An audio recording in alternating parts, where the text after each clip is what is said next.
Alors, les champignons coupés en petits morceaux, je ne vais pas dire émincer parce que ce ne serait pas dans les règles de l'art. Je vais les faire cuire avec un petit filet d'huile parce que j'évite d'utiliser du beurre. Alors, pour faire la pâte, il nous faut bien sûr un plat, de la farine. Alors, j'ai mis en tout 5 cuillères à peu près cette grosseur-là. Je ne la pèse pas. Voilà. Il nous faut aussi préparer, approche-toi un petit peu s'il te plaît. Là, j'ai préparé un petit peu de sel, de la coriandre et une pincée de curcuma parce qu'on est à La Réunion et c'est bien de mettre du curcuma. Ça donne de la couleur, c'est bon pour la santé. Les œufs, on les utilisera tout à l'heure pour la garniture. Donc là, la pâte, donc j'ai mis ma farine. Je rajoute ce que j'appelle mes ingrédients secs. Je rajoute aussi une petite pincée de bicarbonate que je viens de préparer, mais c'est la valeur d'à peine une demi-cuillère. Parce que ça aidera la pâte à être plus légère. Ensuite, il nous faut du liquide. Donc en liquide, j'utilise de l'huile. Je ne mesure pas, c'est la valeur d'une cuillère et demie, on va dire, mais cuillères qui sont un peu profondes. Je commence à remuer.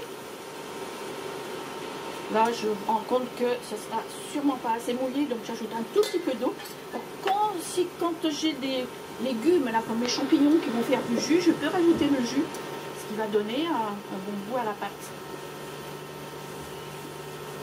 Je la remue rapidement. Là, il faut y aller doucement avec l'eau parce qu'il ne faut pas non plus que ce soit trop mouillé. Voilà, on va avoir obtenu là une consistance qui va nous convenir. Voilà, vous voyez cette consistance, un tout petit peu ferme quand même. Donc on fait une petite boule, on met en attente. Pendant ce temps, les champignons ont pu cuire. Comme il y a un tout petit peu de jus, je peux éventuellement rajouter un tout petit peu de jus de champignons. Et en fait, ils ne sont pas cuits à fond, ils sont mi-cuits. Je vais arrêter tout de suite la cuisson. Donc j'ai pris un moule anti-adhésif et je mets un tout petit peu d'huile. Encore une fois, si vous préférez le beurre, c'est à vous de voir. Moi, j'utilise très peu de beurre en fait dans ma cuisine. Je ne suis pas végétarienne à fond, mais quand même, je préfère utiliser des végétaux. Voilà, donc je prends ma pâte et je vais l'étaler progressivement avec mes doigts que j'ai bien lavé avant de commencer toute l'opération. Quand on fait la cuisine, il faut avoir les mains parfaitement propres. Donc la pâte, il faut l'étaler progressivement si on veut la garder fine. Et puis, amener tout doucement un petit peu de pâte sur les bords pour remonter un petit peu les bords. Voilà, donc progressivement, on va pouvoir... vous voyez, s'il y a un petit trou comme ça, c'est pas grave. Ici, il y a un surplus, je rajoute, je bouche le trou et voilà. Donc j'aime bien faire la pâte de cette façon parce que elle est toujours bonne, tout le monde apprécie. Mais également... ça nécessite pas trop de choses et pas trop d'espace dans la cuisine. Ma cuisine étant petite, donc c'est une façon de faire rapide, pratique. Voilà, petite image sur la pâte et puis on va passer à la garniture. Alors pour faire la garniture, on va utiliser 2 œufs, donc on casse 2 œufs dans le plat qui a servi à faire la pâte. Pourquoi prendre un autre plat puisque là c'est de la farine. Et c'est tout bon ce qu'il y a dedans. On va fouetter les œufs.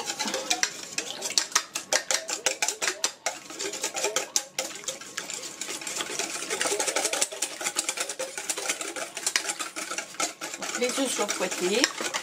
On va ajouter du lait.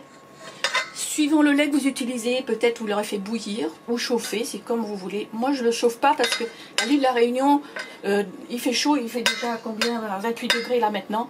Donc c'est assez chaud pour la préparation. Mais beaucoup de personnes font chauffer le lait. Donc les œufs, le lait, mes petits aromates, les mêmes que dans la pâte, mais en quantité moindre. J'ai toujours mon curcuma parce que ça donne de la couleur et que c'est tellement bon pour la santé. Voilà. Là-dedans, je vais ajouter, là je n'utilise plus le fouet, mes champignons noirs qui sont déjà préparés. Il y en a, je sais pas. Moi je pèse pas, hein, voilà, j'avais ça. Mes champignons cuits. Pas rendu de jus, s'il y en a un petit peu, c'est pas grave, au contraire, c'est parfumé. Alors mes champignons, j'ai rajouté du sel parce que les champignons ne sont pas salés. Donc voilà, mes champignons. Et là où on en est, on va reprendre la pâte qu'on a précédemment. On va vérifier que les bords soient suffisamment remontés.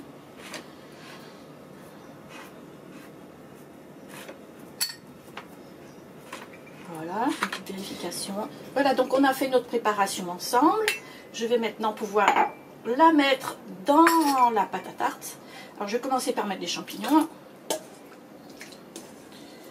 Les répartir. Il faut que tout le monde en ait.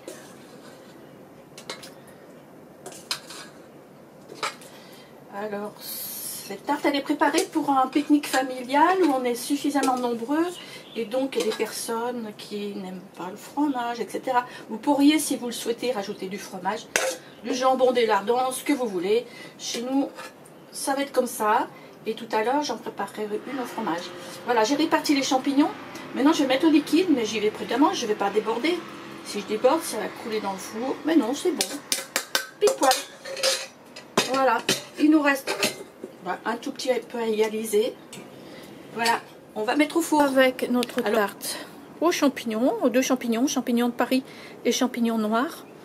Donc, eh bien, encore une fois, c'est à vous de jouer de votre créativité et d'ajouter tous les ingrédients que vous souhaitez et les épices que vous souhaitez. C'est une question de goût.